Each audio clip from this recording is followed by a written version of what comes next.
आप सभी का स्वागत है हमारे YouTube चैनल पर। आज हम जानेंगे कि क्या स्वर्ग जाने के लिए यीशु ही एकमात्र मार्ग है। हाँ, यीशु ही स्वर्ग जाने का एकमात्र मार्ग है। इस तरह का एक विशेष कथन एक अति आधुनिक व्यक्ति के कान के लिए परेशानी पैदा कर सकता है, परंतु चाहे कुछ भी क्यों ना हो, यही सत्य है। बाइबल शिक्षा देती है कि यीशु मसीह को छोड़कर उद्धार के लिए और कोई मार्ग नहीं है। स्वयं यीशु ने कहा कि मैं मार्ग, सच्चाई और जीवन हूँ, बिना मेरे द्वारा कोई पिता के पास नहीं पहुँच सकता। वह एक मार्ग नहीं है जैसा कि कई मार्गों में एक होता है, केवल वही मार्ग है जैसा कि एक और केवल एक ही मार्ग होता है। कोई भी क्यों ना हो, चाहे वो कितनी भी ख्याति क्यों ना रखता हो, किसी भी उपलब्धियां पाया हुआ हो, विशेष ज्ञान या व्यक्तिगत पवित्रता को क्यों ना रखता हो, पिता परमेश्वर के पास यीशु मसीह के द्वारा ही आ सकता है। और स्वर्ग जाने के लिए यीशु ही एकमात्र मार्ग है। इसके कई कारण हैं।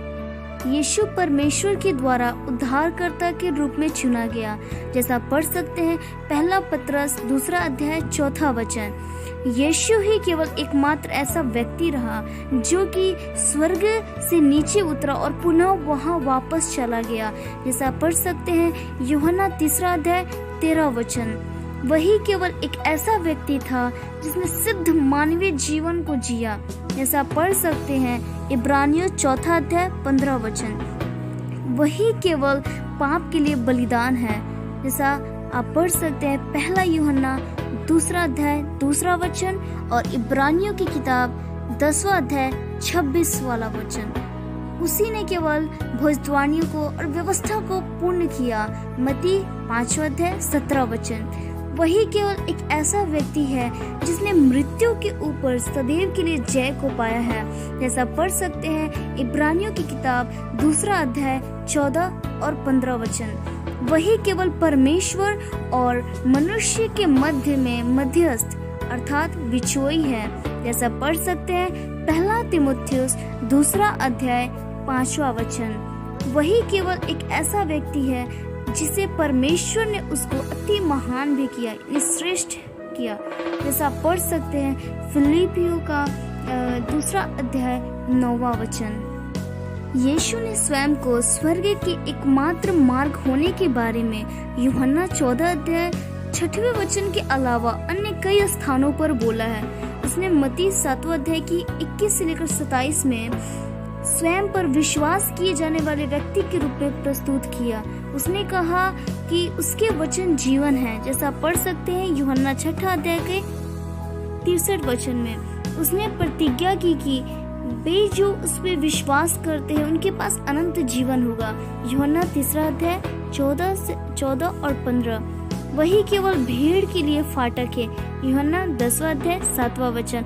वही केवल जीवन की रोटी है, यूहन्ना 6 अध्याय 35 वचन। वही केवल पुनरुत्थान है, यूहन्ना 11 अध्याय 25 वचन। किसी अन्य के पास इन पदवियों के ऊपर दावा करने का सही अधिकार नहीं है।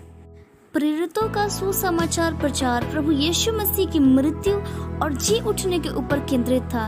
यदि हम पतरस को देखें तो उसने भी यहूदी आराधनालय में स्पष्टता के साथ ये घोषणा की कि यीशु ही स्वर्ग जाने का एकमात्र मार्ग है, जैसा पढ़ सकते हैं प्रेरितों के काम 4 अध्याय 12 वचन।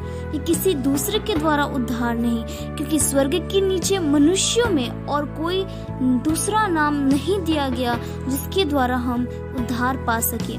पौलुस ने भी अंताकिया के यहूदी आराधनालय घर में बोलते समय यीशु को ही उद्धारकर्ता के रूप में बोलता है। इसलिए हे भाइयों, तुम जान लो कि इसी के द्वारा पापों की क्षमा का समाचार तुम्हें दिया जाता है। उन्हीं सब से हर एक विश्वास करने वाला उसके द्वारा निर्दोष ठहरता है। यह पढ़ सकते हैं प्रेरितों के काम 13 अध्याय 38 वचन में। यूहन्ना सभी कलीसियाओं को लिखते हुए मसीह के नाम के ऊपर जोर देता है कि वो हमारी क्षमा का आधार है, जैसा पढ़ सकते हैं पहला यूहन्ना 2 अध्याय 12 वचन। इसमें लिखा है कि हे बालकों, मैं तुम्हें इसलिए लिखता हूँ कि उसके नाम से तुम्हारे पाप क्षमा हुए। यीशु मसीह को छोड़कर और कोई पाप को क्षमा नहीं कर सकता है। स्वर्ग में अनंत जीवन केवल मसीह के द्वारा ही संभव बनाया गया है। यीशु ने प्रार्थना की कि और अनंत जीवन यह है कि वे तुझे एकमात्र सच्चे परमेश्वर को और यीशु मसीह को जिसे तूने भेजा है जाने। जैसा पढ़ सकते हैं यूहन्ना 17 अध्याय के 3 वचन में। परमेश्वर के उद्धार के मुफ्त उपहार को प्राप्त करने के लिए हमें यीशु और केवल यीशु ही की ओर देखना चाहिए। हमें हमारे पापों के लिए अदा की गई कीमत के लिए यीशु की क्रूस के ऊपर दी गई मृत्यु और उसके जी उठने में भरोसा करना चाहिए। यीशु के सेवकाई के मध्य एक समय पर भीड़ में से बहुत से उसे अपने पीठ दिखा रहे थे और उसको छोड़कर जा रहे थे और किसी अन्य उद्धारकर्ता की आशा में उसे छोड़ रहे थे। यीशु ने 12 से कहा कि क्या तुम भी चले जाना चाहते हो? जैसा पढ़ सकती है यूहन्ना 6 अध्याय 67 वचन में। पतरस ने बिल्कुल सही उत्तर दिया कि प्रभु हम किसके पास जाएं? अनंत जीवन की बातें तो तेरे ही पास है और हमने विश्वास किया और जान गए हैं कि परमेश्वर का पवित्र जन तू ही है। और मेरी प्रार्थना यही है कि हम सभी पतरस के विश्वास को साझा करें कि अनंत जीवन केवल यीशु मसीह में ही पाया जाता है। मैं आशा करती हूँ कि आपको इसका उत्तर मिला होगा। हम सभी मिलकर उस परमेश्वर के विषय में बताएं जो केवल वही मार्ग है। और ऐसी जानकारियों के लिए हमारे चैनल को सब्सक्राइब करें, वीडियो को लाइक करें और शेयर भी करें। धन्यवाद। मिलते हैं अगले वीडियो में।